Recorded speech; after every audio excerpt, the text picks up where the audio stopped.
더불어민주당이 사법부 압박 논란 속에 대법관 증언 등의 내용이 담긴 사법개혁안을 잠시 뒤에 공개합니다. 2주차에 접어든 국정감사에서는 김현지 대통령실 부속실장이 화두인데요. 국회 연결합니다. 박정영 기자. 네, 국회입니다. 네, 먼저 민주당의 사법개혁안 잠시 뒤 오후 2시에 발표되는데 어떤 내용이 담길지 전해주시죠. 네, 민주당 사법개혁특별위원회는 잠시 뒤 사법개혁안을 공개합니다. 대법관을 기존 14명에서 26명으로 늘리는 내용이 골자입니다.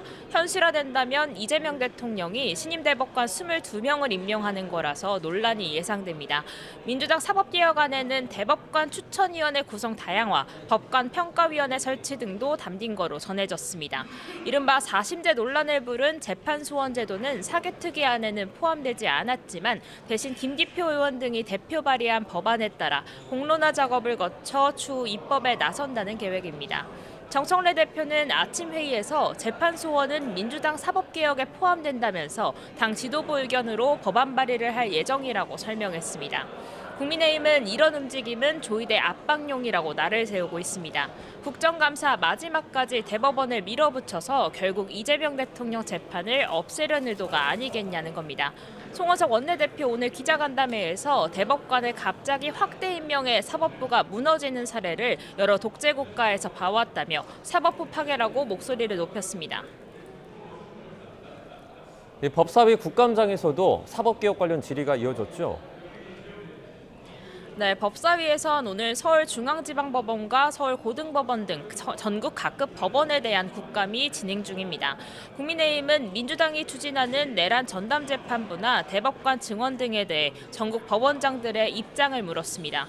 오민석 서울중앙지방법원장은 내란 전담재판부에 위헌 소지가 있다, 신중할 필요가 있다고 답변했습니다. 다만 민주당은 내란 같은 엄청난 국가적 사건에 전담재판부를 만드는 게 뭐가 위헌이냐며 반박했습니다. 이재명 대통령 재판 문제도 화두였는데 민주당은 서울고법 등을 상대로 이 대통령 선거법 파기환송심 선고가 유례 없이 빠르게 진행됐다며 경위를 따져 물었습니다. 국민의힘은 반대로 이 대통령 재판 중대 문제를 거론하며 맞불을 놨습니다. 산림청을 대상으로 진행되고 있는 농해수위 국정감사에선 김인호 산림청장 임명에 김현지 부속실장이 관여했느냐는 의혹으로 여야가 세게 충돌했습니다. 국민의힘은 김 청장이 국민추천제도를 활용해 셀프 추천했고 추천서에 이재명 대통령과 김현지 실장 등과의 인연을 부각했다며 당시 총무비서관으로서 인사를 총괄했던 김 실장을 증인으로 채택해야 한다고 주장했습니다. 민주당은 김 청장이 본인을 직접 추천한 거라면 김 실장이 관여됐다는 의혹은 더더욱 헛소문인 게 확인된 거라고 맞받았습니다. 박정영 기자, 지난주 발표된 정부 부동산 대책을 두고도 여진이 가라앉지 않고 있죠. 네, 지난주 부동산 대책 발표 뒤 말을 아끼며 여론 추이를 지켜보던 민주당 지도부 오늘 부동산 대책 지원 TF를 구성하기로 했습니다. 계속된 야당 공세에 방어를 넘어 반격으로 태세 전환에 나선 건데 다만 정부 등에서 보유세 강화 등 세제 개편 가능성이 언급되는 데 대해선 논의한 적이 없다며 선을 긋고 있습니다.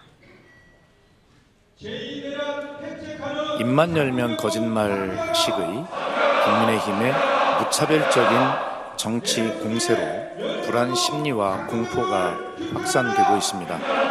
논의를 하고 있다거나 그런 것은 사실이 아닙니다. 국민의힘 연일 공세 고삐를 바짝 조이고 있습니다. 아침 회의에서 장동혁 대표는 대책 없는 대책으로 온 국민이 공황 상태라며 한마디로 부동산 테러라고 규정했습니다. 가진 자와 못 가진 자를 갈라치는 반시장 정책으로 과거 문재인 정부의 흑역사를 그대로 따라가고 있다며 이제 남은 건 세금 폭탄뿐이라고 비난을 쏟아냈습니다. 무모한 이재명 정권이 문재인 정권의 세금 폭탄까지 카피한다면 결과는 자명합니다. 시장을 배신한 대가는 정권의 몰락입니다. 국민의힘도 조만간 부동산 정상화 TF를 발족하고 자체 대책 마련 등에 착수할 계획입니다. 지금까지 국회에서 전해드렸습니다.